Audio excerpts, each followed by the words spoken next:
Aussi génial que mystérieux. Alors 50 ans après sa mort, on se pose encore la question, mais qu'y avait-il dans la tête de Picasso?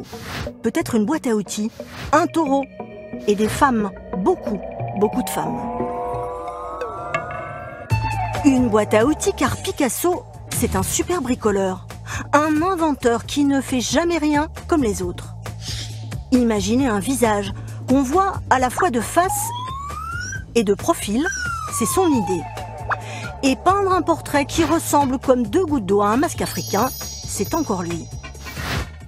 Picasso a même inventé le cubisme, ou comment déconstruire un volume en 3 dimensions comme le Sacré-Cœur pour le représenter à plat sur une simple toile. Il va en quelque sorte déplier la forme pour la représenter comme si on tournait nous-mêmes autour du bâtiment, et il va inventer cette écriture prismatique, comme si on voyait l'espace à travers un diamant.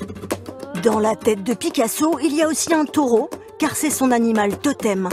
En Espagne, dans son enfance, c'est son père qui l'emmène à 8 ans voir sa première corrida. Et voilà son tout premier tableau. Toute sa vie, Picasso va représenter des taureaux, dans toutes les techniques, dans tous les styles.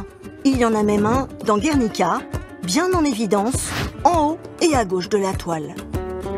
D'ailleurs, si la corrida devient aussi populaire en France à partir des années 50, c'est bien grâce à Pablo Picasso.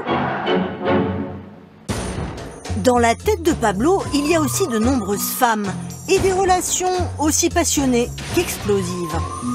Fernande, Eva, Olga, Marie-Thérèse, Françoise ou Jacqueline, des épouses, des mères, des compagnes qui ont traversé sa vie.